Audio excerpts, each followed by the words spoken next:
प्रशांत श्रीवास्तव, आपका अपना कहानीकार। अजय शहर में पढ़ने वाला एक नौजवान करीब 12 साल बाद अपने गांव लौटा था। बस से उतरते ही उसे वही पुरानी मिट्टी की खुशबू आई, लेकिन कुछ अलग था। गांव असामान्य रूप से शांत था। कोई बच्चे नहीं खेल रहे थे, कोई बुजुर्ग चौपाल पर नहीं बैठा था। सब दरवाजे बंद। घर पहुंचते ही उसकी दादी ने उसे गले लगाया। अजय ने पूछा, दादी, अभी तो रात भी नहीं हुई है और लोग अभी से अपने घरों में बंद हो गए हैं। दादी ने धीमी आवाज में कहा, सब उस छाया की वजह से है। अकरी उसकी वजह से कोई भी अंधेरा होने के बाद घर से निकलने में डरता है। अजय बोला, ओह, तो गांव वाले आज भी उस कहानी की वजह से। कहानी नहीं है, दादी गुस्सा करते हुए बोली। और तू भी ध्यान रखना, किसी भी आवाज पर घर से बाहर नहीं जाना है, ना ही कोई जवाब देना है। और अगर तू मेरी बात नहीं मान सकता तो सुबह ही वापस चला जा। मैं ठीक हूं यहां पे, तू वापस जा सकता है। अजय दादी से कहता है कि वो निश्चिंत रहें, ऐसा वो कुछ भी नहीं करेगा। अजय खाना खाकर कुछ देर दादी के पास बैठकर बातें किया, फिर जाकर सो गया। अगला दिन अच्छा गुजरा। इतने दिनों के बाद आया था तो गांव के जान पहचान वालों से मिला, दोस्तों से मिला, और ऐसे ही मिलते मिलाते मस्ती करते दिन गुजर गया। शाम होते ही सब वापस से अपने घरों में कैद हो गए। अजय कुछ देर और अपने दोस्तों और गांव वालों से बात करना चाहता था, लेकिन सबके चले जाने के बाद ना चाहते हुए भी उसे वापस आना पड़ा। 1-2 दिन के बाद रात में जब वो सो रहा था तो उसे कुछ आवाज सुनाई दिया। अजय, जैसे कोई पुकार रहा हो। उसका दिल एक पल के लिए रुक गया। उसने धीरे से सिर घुमाया। कमरा खाली था। एक लड़की या औरत उसे आवाज दे रही थी। उसने सोचा शायद उसका वहम होगा, लेकिन अगले ही पल आवाज फिर से आई, अनी अजय, बाहर आओ। इस बार आवाज साफ थी, जैसे कोई दरवाजे के ठीक बाहर खड़ा हो। अजय उठा, धीरे धीरे दरवाजे की तरफ बढ़ा। उसका हाथ कुंडी पर गया, लेकिन तभी दादी की बात याद आई। उसने हाथ पीछे खींच लिया।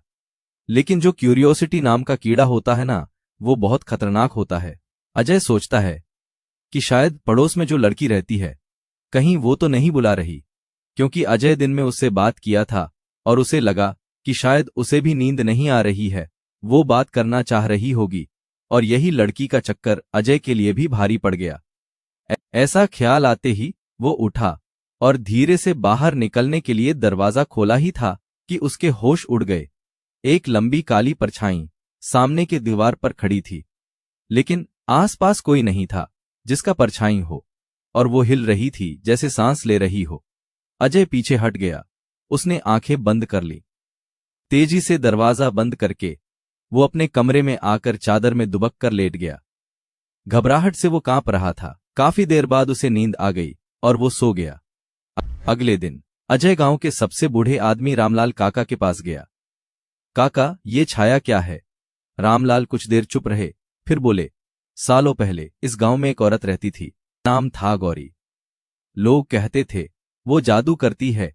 बच्चे बीमार पड़े तो दोष उसी पर गया, और एक रात गांव वालों ने उसे जिंदा जला दिया, लेकिन वो मरी नहीं। उसकी चीख, उसकी नफरत इस गांव में रह गई, और वो बन गई छाया। रामलाल ने अजय की आंखों में देखा। वो सिर्फ एक चीज चाहती है, कोई उसे देख ले, और जब कोई देख लेता है तो वो उसके अंदर चली जाती है। अजय रामलाल काका की बातें सुनकर घबराया हुआ था, क्योंकि बीती रात वो भी उस साया, या यूं कहे कि छाया को देख चुका था। अजय ने तय किया वो गांव छोड़ देगा। आज रात भी वो खाने के बाद बिस्तर पर लेटा हुआ था, लेकिन रामलाल काका की बातें और कल रात के अनुभव की वजह से उसे नींद नहीं आ रही थी कि तभी कमरे में कुछ हलचल हुई। अजय जब उठकर देखा तो खिड़की के बगल में दीवार पर उसे एक परछाई दिखाई दी, जिसके बाल लहरा रहे थे।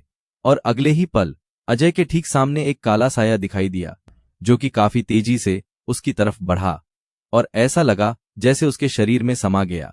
इसके बाद अजय बिस्तर पर गिर गया। उसके बाद देर रात दादी को अजय के कमरे से फुसफुसाने की आवाज आई, जैसे कोई धीरे धीरे बात कर रहा हो। दादी उठ बैठी। अजय, कोई जवाब नहीं। आवाज अब भी आ रही थी, थोड़ी साफ, थोड़ी पास। दादी धीरे धीरे अजय के कमरे के दरवाजे तक गईं और हल्के से दरवाजा खोला। अजय अपने बिस्तर पर लेटा था, बिल्कुल शांत, गहरी नींद में। कमरे में कोई और नहीं था। फुसफुसाहट अचानक बंद हो गई। दादी को लगा कि शायद उनका वहम था, लेकिन वापस जाने के लिए जैसे ही दादी मुड़ी, उन्हें लगा कमरे के अंदर कुछ हिला है। दादी रुक गईं। धीरे धीरे वो फिर से कमरे की तरफ मुड़ी।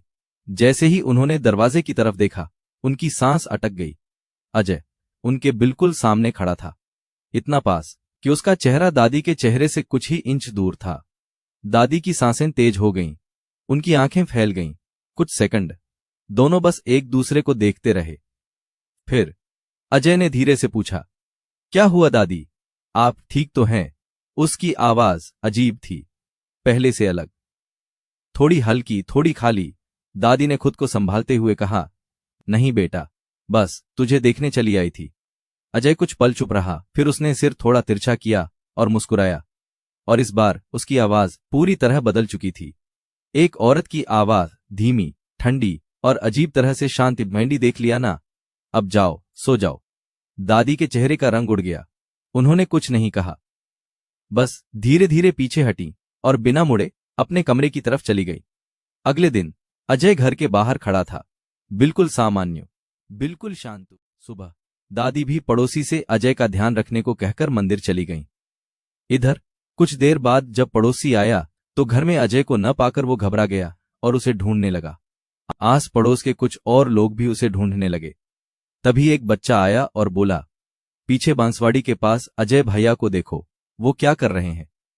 जैसे ही सब लोग भागकर वहां पहुंचे, उन्होंने देखा अजय वहां उकड़ू बैठा हुआ था, उसके मुंह में पूरा खून लगा हुआ था।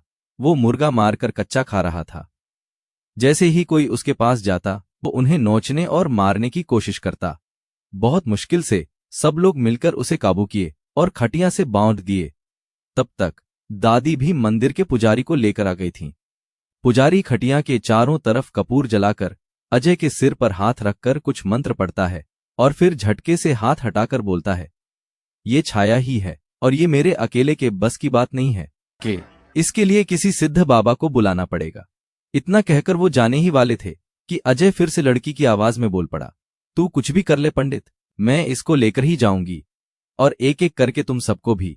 इसके बाद भीड़ में खड़ी एक बूढ़ी दादी आगे बढ़ी। उनकी आंखों में डर कम और यकीन ज्यादा था। उन्होंने कांपती आवाज में कहा, इसे यूं नहीं छोड़ा जा सकता, ये साधारण साया नहीं है, ये छाया है। सब लोग उनकी तरफ देखने लगे। दादी ने गहरी सांस ली और धीमे लेकिन ठोस शब्दों में बोली, जंगली बाबा को ढूंढो, वो ही हैं जो इस मुसीबत से छुटकारा दिला सकते हैं। पहाड़ के उस पार घने जंगलों में रहते हैं। वो किस लोग कहते हैं उन्होंने ऐसी कई छायाओं को बांधा है।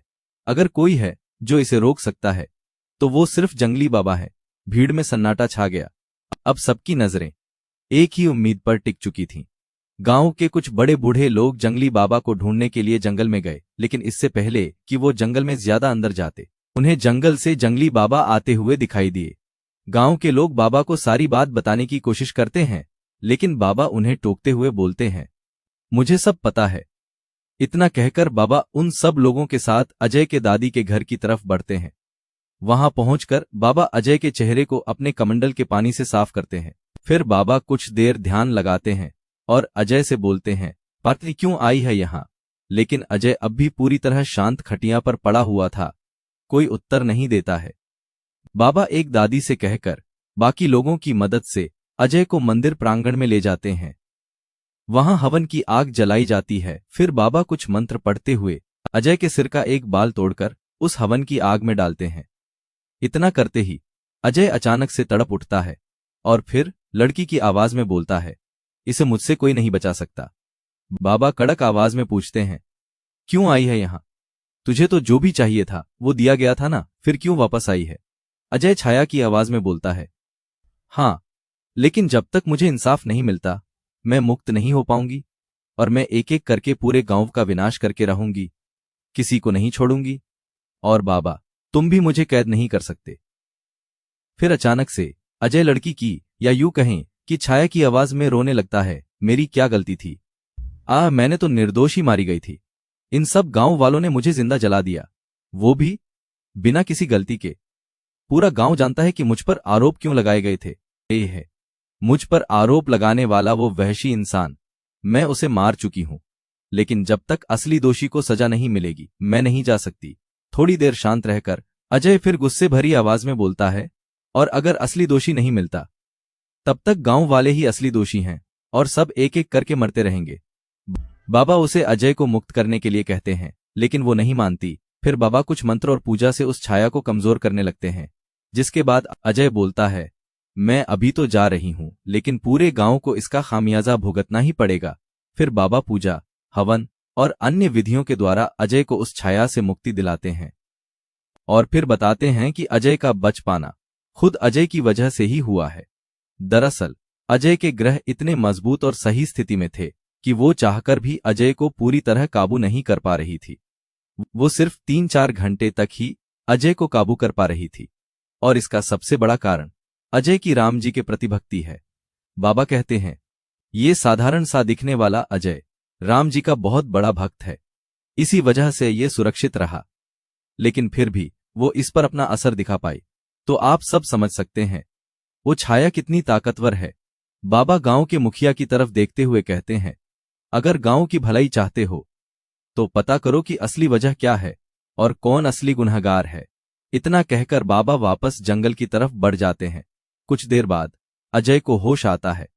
उसे बहुत कमजोरी लग रही थी। घर आकर वो खाना खाता है और थोड़ी देर आराम करता है, लेकिन जब वो नींद में होता है उसे एक औरत का सपना आता है। सपने में वो उससे बोलती है, अजय मेरी मदद करो। उस औरत का चेहरा अजय को सपने में नहीं दिखता, लेकिन उसकी आवाज उसे साफ सुनाई देती है। इसके बाद अजय की नींद खुल जाती है। उठने पर वो दादी के पास जाता है और बोलता है, दादी मुझे माफ कर दो, मैंने तुम्हारी बात नहीं मानी। दादी उससे कहती हैं, तू वापस चला जा। पर अजय दादी से कहता है, नहीं, मुझे कुछ दिन और रहने दो। आखिर अजय वापस क्यों नहीं जा रहा? क्या उसके सपने में जो औरत दिखी वो वही छाया थी? क्या वो सच में उसे इंसाफ दिलाएगा? जानिए कहानी के अगले भाग में। कहानी अच्छी लगी तो चैनल को लाइक, शेयर एंड सब्सक्राइब करो। धन्यवाद।